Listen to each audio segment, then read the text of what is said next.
பிரைஸ்தலா கத்தப்பையும் அதே பிள்ளைகளே இந்த நாள்ல பாத்தீங்கன்னா வேதத்துல அநேக வீடுகளை குறித்து சொல்லப்பட்டிருக்கு. பாருங்க, நீதிமானுடைய வீடு. நீதிமானுடைய வீட்டுல அநேக பொக்கிஷங்கள் இருக்குமா.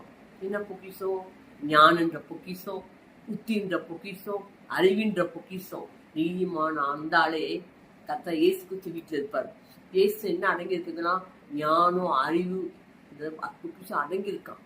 அந்த கத்தரா இயேசு கிறிஸ்து யாரை ஏற்றுக்கொண்டு நீதிமானா இருக்காங்களோ அவங்க வீட்டை ஞானம், அறிவின்ற பொக்கிஷம் அடங்கியிருக்குமா.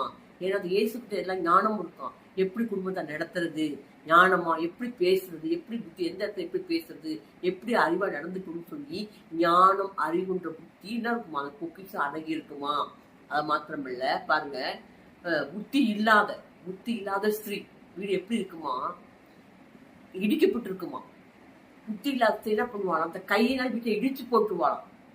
இந்த நாள்ல நீதிமானுடைய வீடா இருக்கா உங்க வீடு, இந்த புத்தி இல்லாத வீட்டை இடித்து போடுற வீடா இருக்கா, நீ பாத்துக்கங்க. அது மாத்திரம் இல்ல, இன்னும் பாத்தீங்கன்னாக்கா துன்மார்க்கிற வீடு, துன்மார்க்கமான வீடு இருக்குங்களாம். அந்த வீட்டுல பாத்தீங்கன்னாக்கா ஆண்டோட சாபம் இருக்குமா. துன்மார்க்கமா நடக்குது, துன்மார்க்கமா பேசுறது. சில வீடுகள்ல துன்மார்க்கமா நடப்பாங்களாம். அந்த துன்மார்க்க வீட்டுல அநேக சாபங்கள் இருக்குமா. இந்த நாளை உங்களையும் ஆராய்ந்து பார்த்துக்கணும். நீதிமான வீடா இருக்கா என் வீடு, புத்தியுள்ள வீடு, கட்டப்படுற வீடா இருக்குதா, இந்த துன்மார்க்கமான வீடா என் வீடா இருக்கா, நீங்க ஆராய்ந்து பார்த்துக்கோங்க. அது மாத்திரம் இல்ல, அகங்காரிகள் வீட்டை கத்த என்ன பண்ணுவாரோ ஆண்டவரே இடிச்சு போட்டுவார். அகங்காரி வீட்டை ஆண்டவரே இடித்து போட்டுவாராம். அகங்காரி சில அகங்காரமா இருப்பாங்க. நான் தான் பெருசு, சில கணவன் நான் பேசுவாங்க, மனைவி நான் பேசுவாங்க, பிள்ளைங்க நான் பேசுவோம். அகங்காரம் விட்டு கொடுக்காம சில அகங்காரமா இருப்பாங்க. அந்த அகங்காரி வீடு என்ன பண்ணுமா, கத்தரை இடிச்சு போட்டுவார், பிடுங்கி போட்டுருவார். அகங்காரி வீடா இருக்க வேணாம். அந்த நாள்ல அதையும் யோசிச்சு பார்த்துக்கங்க. எப்படி வீடு இருக்கு நீங்க ஆராய்ச்சி சோதிச்சு பார்த்துக்கங்க. இன்னொரு வீடு பார்த்தீங்கன்னாக்கா பொருளாசை வீடுங்க. பொருளாசை, அதை வாங்கியே தீரணும், சண்டை போடுறது, இதை இப்பயே வாங்கணும். நானே ஒரு வார்த்தை அப்படி இருந்தேன். வீட்டை பார்த்த உடனே வாங்கணும்.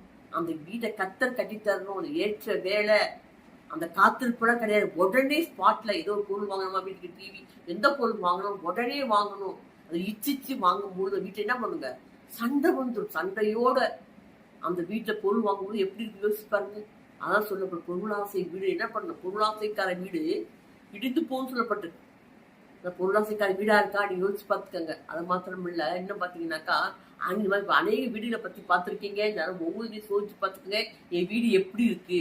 அப்ப நீங்க பார்த்து உங்க நீங்களே ஆராய்ஞ்சு பார்த்து நீதிமன்ற அறிவிப்புக்கு சொல்லப்பட்டிருக்குது, என் வீடு கட்டப்பட்டிருக்கா என்ன பார்த்துக்கங்க.